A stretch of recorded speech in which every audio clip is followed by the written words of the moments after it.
Dave, we're at the CCA workbench for rigs and techniques. Yes, the Academy and we're going Rigs to and Techniques. spin to win tonight. Well, we're talking a little bit about spinner baits because, you know, they're a great search bait. You know, if you don't know where the fish are, spinner bait's a great way to find them, and especially these traditional styles here. You know, this is a traditional style with a big bent blade on it. Well, actually has two blades, and you know, spinner baits, they come in a lot of different setups, you know, with different type of blades on there. That's actually a willow too. It's got a Colorado blade and a willow blade. This is a willow blade.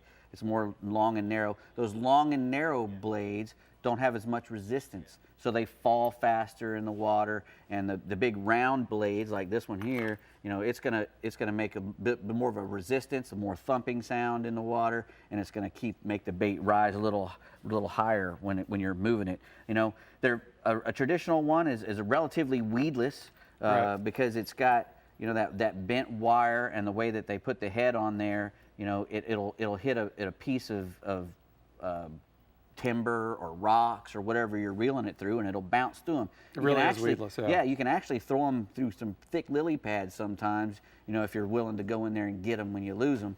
But it'll come through the top of that stuff, and it'll, you know, you can drag it up on top of a lily pad, and when it's sitting up there, you can just drag it real slow across the top and let it fall off the other side. A lot of times they'll plow on it right when it's falling. That's fun, yep. And it's the same way when if you're fishing up against a big weed line or something, or a timbered area. If you let the bait fall for a second or two before you start to retrieve, a lot of times they'll hit it right when it hits the water. Right when it's dropping. It's dropping. And those bigger blades will make it drop slower. So, you know, the willow blades are made for really cranking it, you know, making a lot of noise and covering a lot of ground. You can cover a lot of ground with a spinner Correct, bait. and the fatter ones are made to go a little bit slower. You can also put all kinds of trailers on them. You know, we've a paddle tail trailer like this, or even just a regular swim bait trailer. Skirt. A skirt, you know. It usually has a skirt, but you can put another one inside of it, whatever you would like, you know.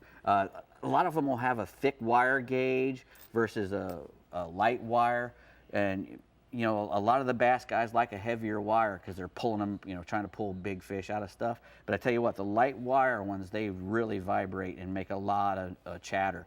Good for murkier water. Yeah, exactly. As far as colors go, where I like, we fish in a lot of dark water, so I love white and chartreuse. You know, if it ain't white, it ain't right. That's right. You know, a lot of guys say that, and you notice a lot of these here are white or yellow or yellow and blues.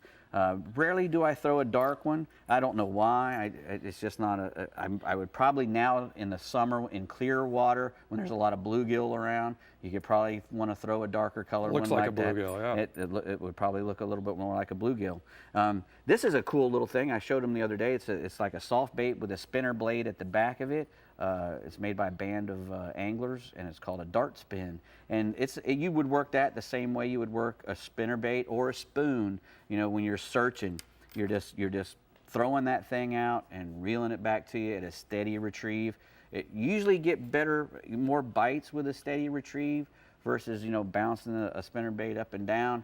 Although some guys will do that. You know, you'll be cruising along, and you'll stop, and sometimes that pause will make when them it's strike. dropping again. What's really good about again is that you can be weedless with them. This would be this would be totally weedless. It's totally weedless, yeah, totally weedless. I like to, like I said before, I like to throw them up against the grass with that steady retrieve. And in saltwater, you can catch all kinds of stuff on them. And most guys, and we have the Bass Assassin Red Daddy here. Most guys don't throw a lot of them in saltwater. They're throwing them out more now than they used to. Well, I can tell you you might not hear about it a lot, but a lot of the tournament guys, they win a lot of tournaments throwing spinner baits, man, from Texas, Louisiana, Florida, everywhere. Redfish will eat this thing. And I use an inline spinner as well, which I don't think we have one here, but I mean, it's like a spoon on steroids, basically. You're taking the thump and the flash from the spoon, and then you're adding the paddle tail, or you could even put a scented bait on there, or whatever you want to put. But redfish will absolutely thump this, and then flounder, which is probably another one people really don't think about. But you know, if you got murky water and you're flounder fishing, if you're not a live bait guy, you can take these things and it's just as slow as you can go to make it thump right along the bottom. that's, man, it's such a fun bite to get from a flounder. He'll thump that thing so hard, and you're doing that steady retrieve you're talking about, and all of a sudden, thump, you know? That's always a great bite. That's a lot That's of another fun. good thing about a spinnerbait is that you get a great bite. And you were talking, about going real slow and getting that thing thumping. This is a chatterbait, and it's kind of it's kind of a spinnerbait, but it's nothing's spinning, but that thing vibrates and it feels like a spinnerbait when you're pulling it.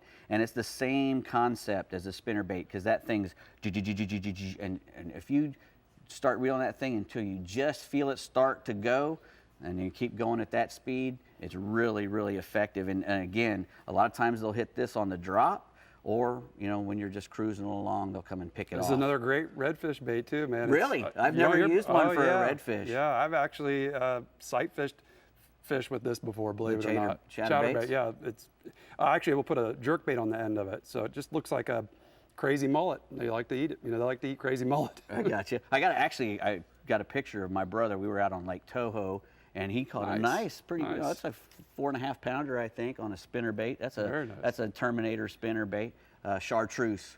You gotta love it. We pulled up to a fish attractor. Believe it or not, I couldn't find anything. I said, heck, they put that fish attractor out here for some reason. Boom. Caught him first cast on that fish attractor. That's good. Fish attractor worked. Fish attractor did its job. Thanks, Dave. No Appreciate worries. it, man. Get a spinnerbait. Get a spinnerbait. Bree? Yeah, spinnerbait? all good qualities rolled into one right there.